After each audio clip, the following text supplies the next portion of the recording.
Hey folks, welcome back to another video. I appreciate you watching. We're on episode 4 now of the Smith & Wesson Showcase. We've got 3 episodes behind us, and we've been talking about a lot of the cool history of Smith & Wesson revolvers. If you're new to the series, that's generally what we talk about is history of the company. We talk about frame size developments, cartridges, all that really cool stuff, and every week we take a look at a pretty cool, interesting Smith & Wesson revolver. Most of these are older models, some of the more unique and less common that you see. And this week is no different. We've got a Chief Special out today.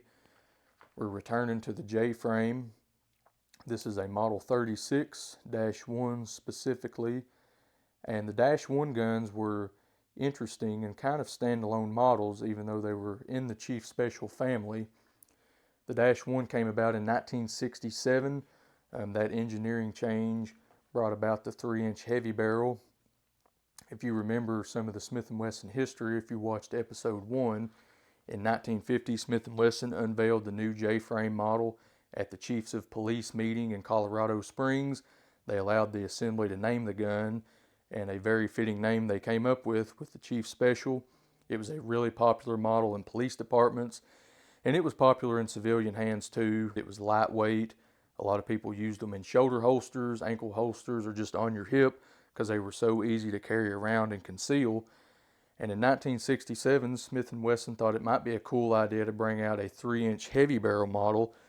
Up to this point, there was a 2-inch and a 3-inch model available. They were both skinny barrel profiles. This one is a heavy barrel. I've got an example we're going to compare just in a second, but that's what you're looking at is a 3-inch heavy barrel. The front sight changed a little bit, the ramp there, it became a little wider and shorter overall. And this model in particular has a target trigger, which I always thought was a really cool idea. You don't really see the target triggers on many of the J-frames at all. I don't know if I've ever seen another one, but they were available through special order. You could call in to Smith & Wesson, put an order in for a gun, and someone put in an order for a square butt 36-1 with a target trigger. So that's pretty cool. Got here this is an older 37. This is an airweight model, but this is pretty similar to the 36s at the time. So you can see there a difference in the 2 and 3-inch barrel profiles with the taper and then the heavy barrel on the right. You can also see a big difference in those front sights. If we can get focus, there we go.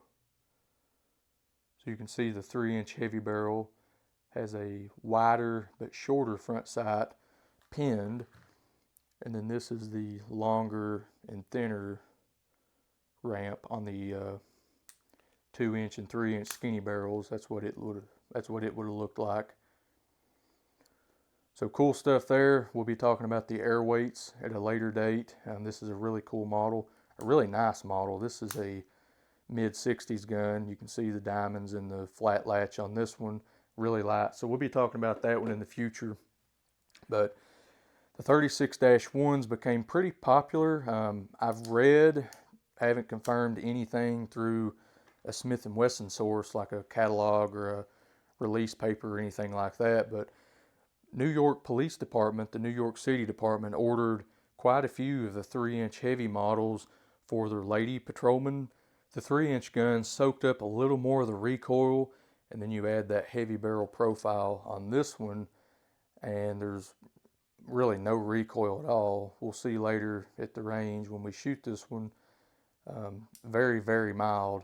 Some of the 2-inch models are a little snappy depending on what kind of ammo you get. It depends on the grain and the manufacturer, but some of the 2-inch guns in the J-frames can be a little snappier. This one is almost nothing. Very, very easy to shoot. It's really accurate. Just 1 inch of barrel, the amount of recoil it sponges up, and then the added accuracy. It was a really big benefit. So some of the departments were ordering these for their lady patrolmen out there, but they became a favorite of really everybody because you had the added accuracy and you weren't giving up a whole lot of space.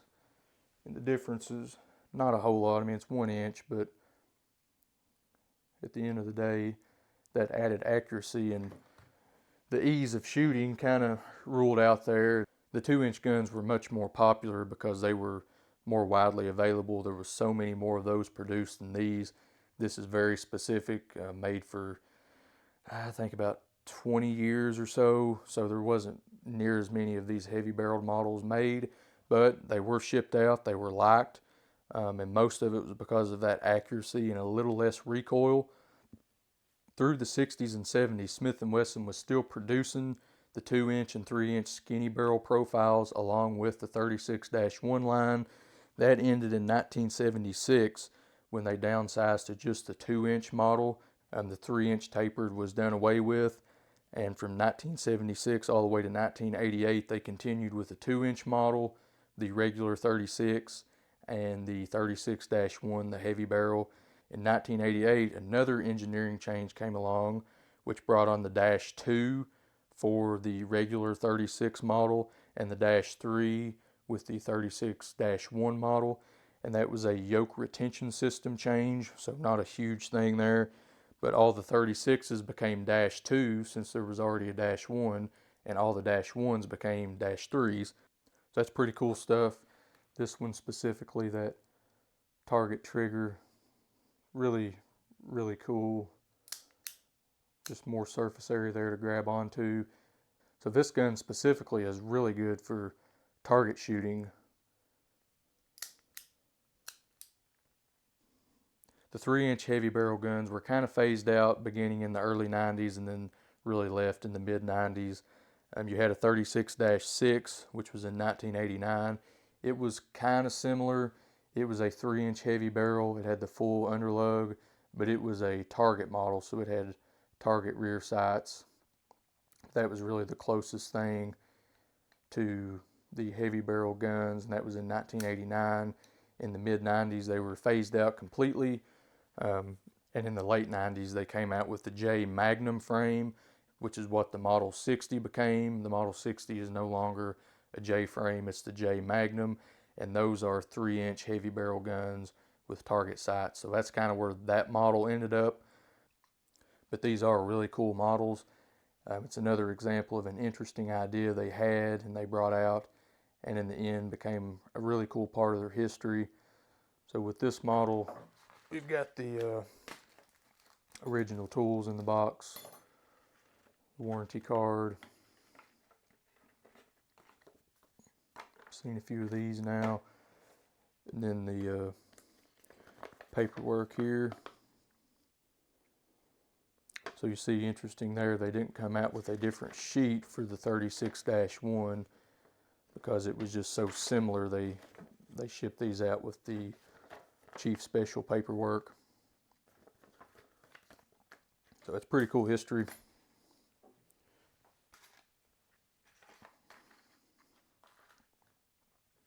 There's not a whole lot of information about these out there. The Smith & Wesson standard catalog doesn't get into it very much.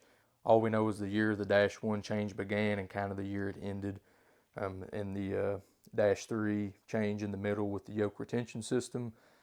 If you have a 36-1 and you didn't really know much about it, I hope that helped a little bit. We're going to take it out to the range in a second and fire it. It's really accurate and it's a really fun gun to shoot because of that heavy barrel. It's really as much of a target model as it is a carry gun, and I really like it for that reason. It weighs about 22 ounces.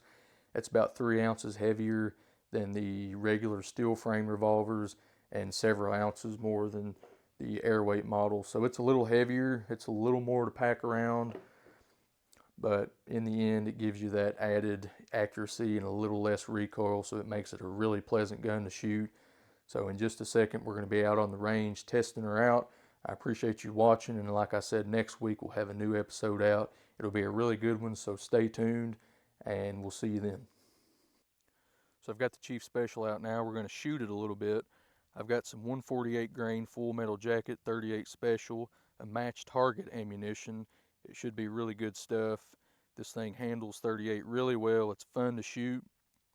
I'm going to take some single action and double action pulls, and it should do really well.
So it handles really well. One thing I didn't mention earlier was the top of the frame, the barrel, and the notch for the rear sight are all a matte finish, so it's like a flat black instead of the high polished blue on the sides and the sides of the barrel.